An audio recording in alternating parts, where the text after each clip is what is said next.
Welcome home. We are WNST, AM 1570, Towson, Baltimore, and Baltimore Positive. We are taking the Maryland Crab Cake Tour back out on the road this week to lick our wounds after that Steelers loss on Sunday. It's all brought to you by our friends at the Maryland Lottery. We'll have the Ravens scratch-offs to give away on Thursday. We're going to be in Hampstead, beautiful Hampstead. We're going to be having crab cakes, some of the really delicious crab cakes at Greenmount Station. Also brought to you by our friends at Jiffy Lube Multi-Care. If you are tuning in here at any point the next couple days, we're about to do a piece on comedy and on a live show coming down to Hot Annapolis this weekend with our friends at Ramshead at Maryland Live, Maryland Hall. But for me, music has been such a big part of my life. If you're hearing stuff that's music oriented this week, it's because Friday's International Music Day, and I'm just like bringing it all out to Baltimore Positive. I had a chance to have Paul Mecurio on, do a little comedy. We all need a little comedy. I saw the election 2 weeks ago. I know what's coming in January. I had to say to my wife, what day? She said January 20. I said, well, let the comedy begin for all of us, tragedy, comedy, however it is. You are bringing your show to town, and look, you sit with the best of the best from Leno and Colbert. Thanks for making a little time for a schmuck from Dundalk to come Come on on, the way down to Annapolis, you're man. not Thanks a for coming by. schmuck. You know Providence College, my alma mater, my hometown. You're no schmuck. You're my brother right there. Don't come on. Come Well, on. you're always billed as this Wall Street guy. Man, it feels like a long time ago. You've been in comedy longer than you ever did that, right? Yeah, I didn't plan on this. I went to law school in Georgetown in DC and then started doing corporate law, M&A, mergers and acquisitions, started writing jokes as a hobby. Didn't think I was going to do anything like this. I mean, I always loved stand up as a kid. I don't know about you, but I loved watching it on TV, but I'm like, I'm not going to do it, right? And then I had all these jokes written one night. Our firm got invited to this function, and Jay Leno was a private entertainment. And I just went up to him and I said, I don't know if you need jokes, but I got all these jokes that I'm never going to use them. You can have them. And he was like, okay. Was he already doing jaywalking then? He was like, I mean, he was on the Tonight Show. He had just gotten it. Well, he'd been on for a while and he was doing jaywalking and stuff like that. But I never talked to him in person and that whole like, and the hang was like that. And it's sort of like somebody's letting helium out of a balloon, like very slowly, you know? And then, but he took the jokes. And then a couple of days later, my phone rang and it's like, hey, it's Jay Leno. Is Paul there? You ever been in And a car with him, one of his billion-dollar cars, or no? no, yeah, I have actually. Yeah, I've been to his car warehouses, plural, is insane. Like he basically in one part of LA rented like 2 blocks of like old warehouses. So you go into one warehouse, which is about 100 yards, and you're like, oh, okay, there's a Bugatti, there's a Rolls Royce. He's got like anything that's got an engine in it. He's like obsessed. He's got a World War II Royal aircraft engine from like one of the fighters in World War like everything. So you go in and it's like hundreds, and then there's a doorway, and then there's another one of those warehouses. Then there's a doorway, and there's another one. I've It's seen insane. video of it, and I'm thinking, like, if you went for a ride with him, what car did you pick? That's the Um, most important thing, right? yeah, he took me in a Corvair. Another time he took me in a Ferrari. He was just whatever he felt like driving that day. It's all How do self-contained. comedians do this? You guys go out, you work on each other the whole time. You're like working on it, what's funny, what's not. You made me laugh. How does that work? If you're stuck on something, you kind of like you run something by somebody, you know what I mean? Like, is this funny or I'm missing something? Like you're close and you can't like but then there are some jokes that come like super easy. Like I was literally in a cab. I live in New York City and I was going across town from one club to another, and I had put some Vaseline on my lips, and I thought I came up with this joke that ended up killing. It's like, how do the people who make Vaseline make any money? I've had the same tub of Vaseline for my Vaseline was handed down to me by my grandfather in a will. I literally went on stage and said that, and like the joke was done, and then I added some lines. So Jay was really cool. He took the jokes, he called me. I thought it was a prank. I thought it was my buddy, like Dave, who likes to do impressions. He goes, hey, and I go, Dave, I'm in the middle of a deal. I don't have time. He goes, no, it's Jay Leno. I go, Dave, I know it's not Jay Leno. Stop. He goes, it really is Jay Leno. And I snapped and I went, well, if you're Jay Leno, I actually said to Jay Leno, you do a lousy Jay Leno. And he's like, I swear That's to pretty God. good. And he's like, That's hey, funny. look at me. And then he said a couple of days later, he did one of my jokes on the Tonight Show. He paid me $50. The deal was whatever he used, he would pay me. And it just and then he did the joke and it like blew my head off my shoulders. And then I became like obsessed with writing jokes. Like I was living this like secret double life where I was a lawyer by day and at night I'd sneak around New York City doing open mic nights, dive bars, trying to get stage time in my like little like Wall Street suit, completely like not belonging in any of these places. One of the places I worked was actually called Downtown Beirut 2. Two. Two. They were either franchising these shitholes or somebody blew up one. And it was basically hecklers, homeless people, pimps, hooker worked out of there. And she'd give you notes on your joke. She'd come off stage and go, "You should be doing that joke about the taxi. It just needs one little thing." Like I was getting notes from a hooker. I was like, what am I doing? And that like became, and I was like, look, get off your knees when you talk to me. And That's no, when you knew you had to do comedy, you yeah, know? that's what I knew. I was completely sucked in. Lowest common denominator, check. There you go. Paul Mercurio's here. He's coming on Annapolis. So a couple of things. Tell me a little bit about the show and Yeah. what I guess, and I definitely want to discuss roots of comedy with you in my own special way because I get invited all the time. The funniest people around here think I should be on a stage doing comedy. I'm like, no, no, no. I do radio. I took phone calls forever in You got sports, the personality for it. inspired by like the Grease Man and Good Sport Radio and like all that. Louis Anderson sat with me and swore to me that I could do this. And he ran into me in Las Vegas before we lost him. And he came up to me by baggage and he said, "You doing jokes yet?" Like he crushed me before he died. And now I feel like I'm 56. I'm figuring it worked out for you. I mean, I'm seeing other people making money doing this. Yeah. And I'm figuring what you're doing on stage, a little bit of, and I've seen your Yeah. things that you've done for a long time. I remember you doing circuit stuff coming through. I mean, we're in Baltimore, you're in New York. I remember when Seinfeld would come down here before he was Seinfeld, just, Yeah. doing Well, stand it's up what you because do. his You work the clubs. There's a Baltimore Comedy Factory there, and there's a couple of other places I worked. And you just work, that's what you do. You work theaters, you work clubs, and you work theaters. This is a show I was doing off Broadway and then Broadway, directed by Frank Oz. And basically it's born out of me. I like talking to audiences and crowd work, everybody knows crowd work is like, oh, I talked to you about your hat, but I'm just going to make fun of your hat or make fun of you, or I got a joke about a hat and I want to make it look like I just came up with the joke off of talking to you about your hat, but it's bullshit. Like you could tell like when a comic doesn't care about what they're talking about, they're just using it as a setup. But I found as I asked more and more questions, because I have this like crazy curiosity, I was getting these amazing stories. And some people, Broadway producers saw me doing this in New York and they said, "Were those people plants?" I'm like, "No." They go, "Well, how did it work out? Those stories all were like hilarious." I go, "I think everybody's got a story. And if you give them an opportunity, they'll tell it." And you interview people all the time. It's not that first question, it's the second, third, fourth question. And then you get gold every single time. So we put this show together and then Frank Oz got involved because the premise of the show was we're nameless, faceless, disconnected, divisive, especially politically. But if we get together and share stories and have some laughs, we realize we're all in this boat together. We have more in common than we think, and we don't have to beat each other's throat. We don't talk politics in the show, but what ends up happening is it turns into like we're hanging out in somebody's big basement, having drinks, telling stories instead of like I'm presenting a show. So I go up, I got jokes, I got stories, and then I just start talking to audience members, might even bring people on stage.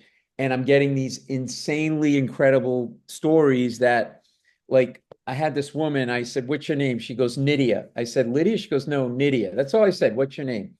I go, "That's an unusual name. How'd you get that name?"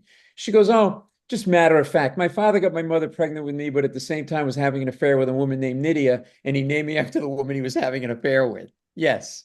that Yes. And opens that opens for more questioning, yes. And then usually. and that's where it goes. I had another guy.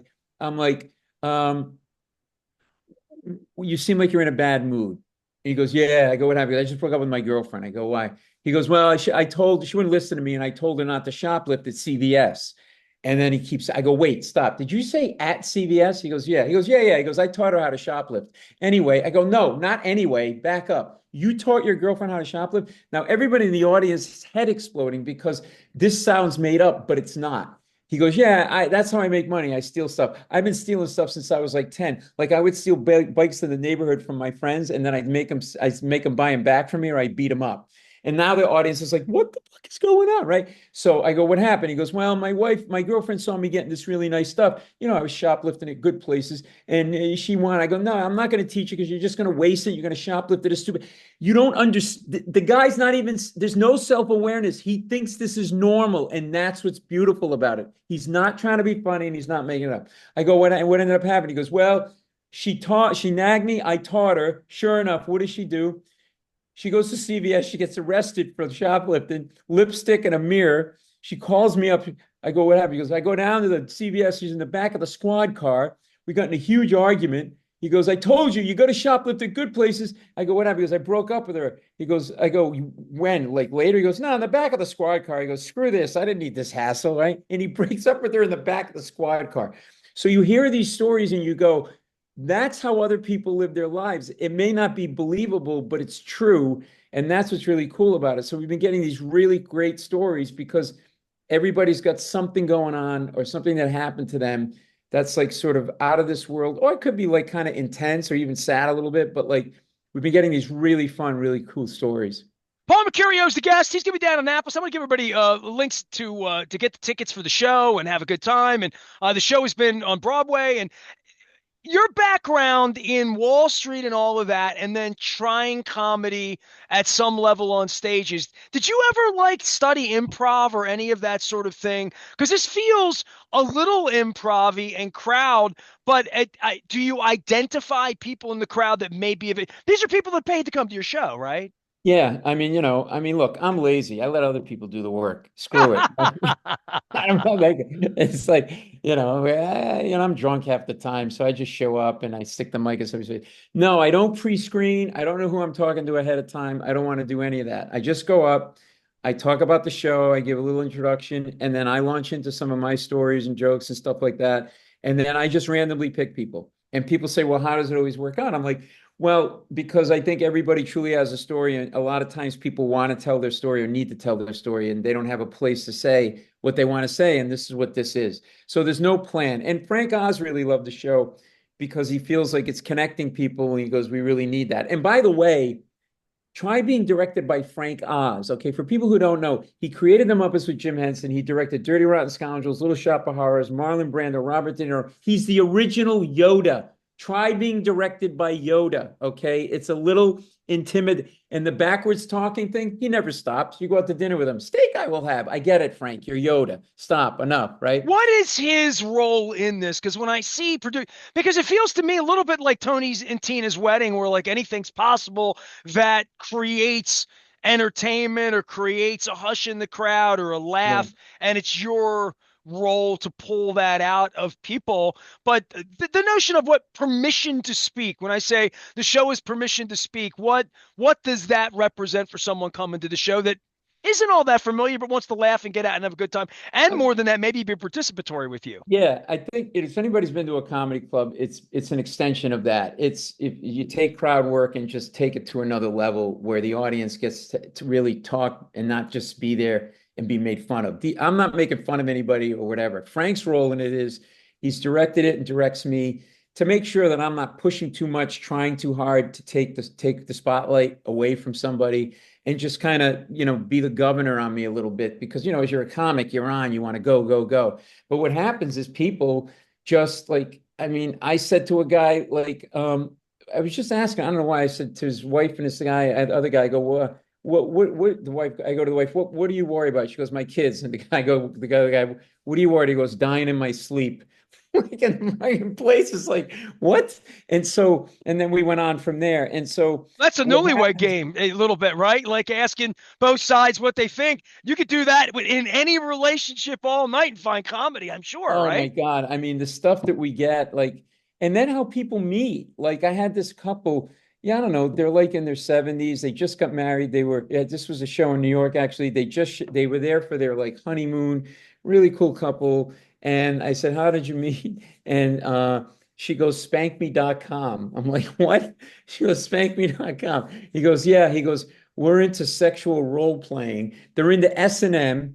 She's a dom. She's a dom. He's he's he's and so you How did look they at these, meet people 20 years ago before that's the exact. internet? That would be my first That was question. exactly right. But you look at these people and they look like your grandmother and grandfather. I swear to God. He's got like LL Bean pants and shoes on and a little button down Dude, top. maybe it's something Hey, about the crowd you're bringing in from Colbert and just people with a sense of humor and a general sense that everybody in there is ready to play along. Would you agree with yes. that? Yes? Yeah, absolutely. And more than that, like I've had a bunch of people say this is almost like comedic therapy. Like I really needed to say that. I never got to say that before. So like there's this cool thing. And then they're connecting after the show. Like they're going up to each other because like you'll go on stage and say, oh, you're from, I don't know, you're from outside of Baltimore. Yeah, I'm from what neighborhood? Same neighborhood. They start connecting people who wouldn't talk to each other before that.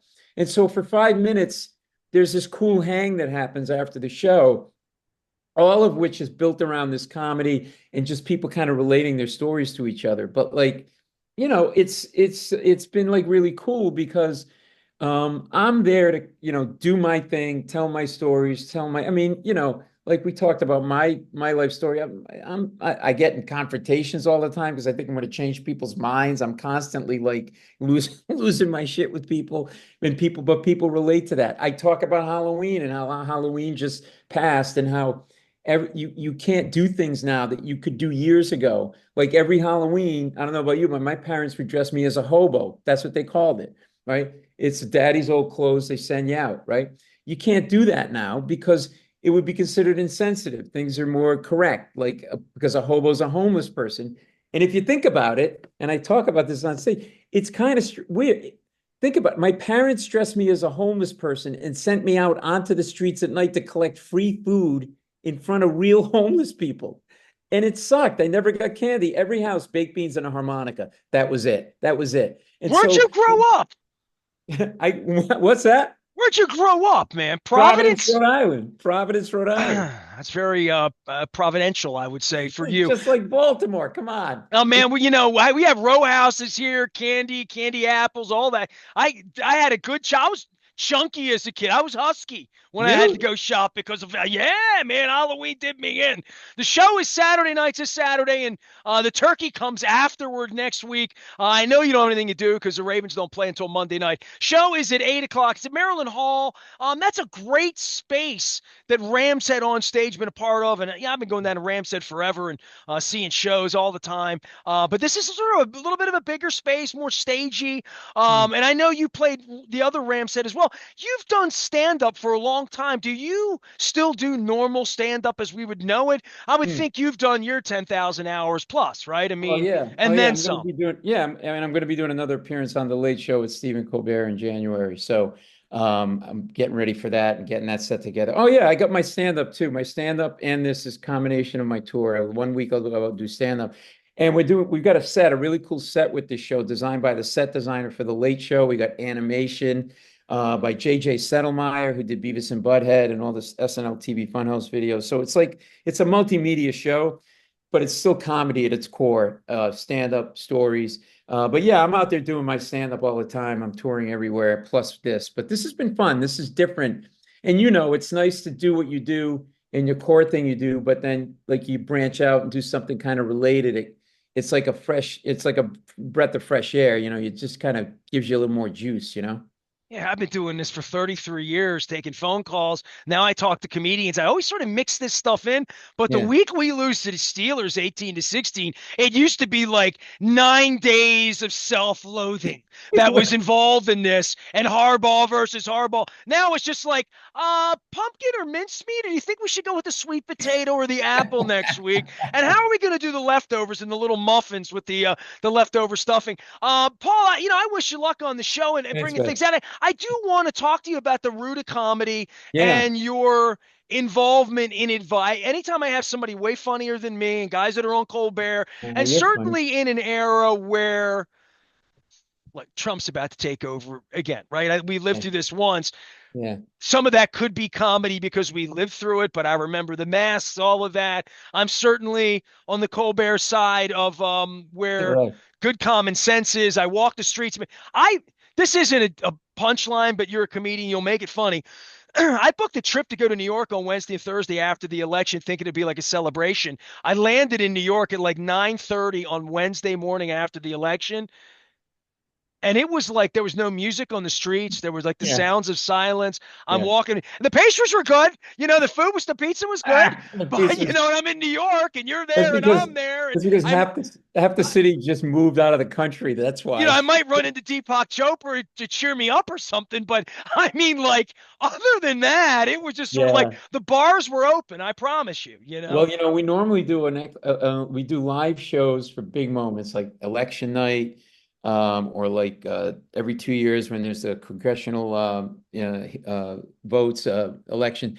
We didn't do a live show this night, but when Trump got elected in 2016, we did a live show, and um, it was people walked out. It was like Dawn of the Living Dead. They were looking out like, like because everybody came in thinking, woo, it's gonna Everybody be. remembers where they were that night in Oh my, I've 2016. never done a show where people were crying, not from laughter, but from sadness leaving a comedy show. And that's what happened. I mean, everybody was like teed up here, like I think around like a lot of places around the country. And I hosted this thing, Comics for Kamala, where we raised over $600,000 for her. And everybody thought there was momentum. But yeah, like look, either side gives you, we go after the left too. We go after Biden. We do our share. I always say, because I worked on the Daily Show too and the Colbert Report, like you just go after whoever deserves it. Like if you're acting like an ass, then you're gonna get your head handed to you. And so it's not like, we think we're changing the world or anything, but yeah, I know exactly what you're talking about because everybody the next couple of days in the city was just like it was like eerily quiet. Like it I was was going to go see the Pink Floyd show at the Garden. I'm like, I don't need that tonight. I don't need, us and them. I mean, I did not need that. I just stayed at Stout on 33rd. I made a right. I found an Irish bar. I worked on some ramen, the stuff that I work on in Manhattan. yeah, I hope you work on a full crowd. Tell everybody about coming down to this that hasn't been up to Broadway, that may be familiar with your work, that this isn't just like a stand-up. This is like a Broadway thing you've done yeah, for many, many times, but yeah. it's literally kind of like a Pearl Jam show. It's just never the same show twice, or a Yeah, Springsteen if show, that's the right? other thing, and that's what I say to the audience. It's a really good point. And by the way, you're very funny. If you're not doing stand-up, you should. Secondly, I'm a Patriots fan, so talk about someone who's in a bad way right now. Yeah. We had it going good for now, but thanks for Belichick, he screwed that up. So I want to be a See, if Ravens. I was on stage right now and I didn't have an FCC license, it just with the minute you said I'm a Patriots fan, I would I, say tuck you, but Tucker missed two kicks this week, so I can't even say that. So, oh, man. What's going on with him? Is he out the I door? don't know. What? We aging, it's happened to all of us. I'm not as good looking as you might not be as funny as you be. Wait, he doesn't kick as well as he does. You know what I mean? We all lose it, right? I mean, Exactly. Exactly. Jesus. So the show, like, what ends up happening is I say to the audience, this show can never repeat itself because we're never going to be together again, right? Like, because it really is about what's happening in the room that night. And I think that's really cool. And I really love that. Like, it's our show. And people do leave feeling like, wow, this was a cool thing that I've never been to before. It's stand up with crowd work, but it's really more personal, but in a cool way. And people are really good at telling their own punchlines too. Like they know how people know how to tell stories because they're comfortable, right? And so we get these stories and it connects people. And so yeah, that's the thing. Like that's what I like about it. There's some parts of the show, like I tell certain stories that I repeat, but for the most part, like 98% of it, it's new every time. So I'm having people come the same night. If I'm doing two shows in a night, they'll get tickets and come to the second show because they want to see a whole different set of people. So it's really cool that way. I'm always the guy at the show. Don't call on me. Don't call on my No, I pretty can't. wife. Come on, dude. Like Rogan crushed my wife one night in Phoenix because we sat up front. Like it's just, I don't need that kind of pressure at all. Yeah, but you'd be good. You can come back. You're quick. You can do this. I could see you could be like, you can handle yourself. Look how slender you are now. You're not husky anymore. Yeah, You can well, move like a it's all the cat. hot yoga I'm doing. It's all that deep breathing that I need for the next 4 years to keep my sanity. I know, right?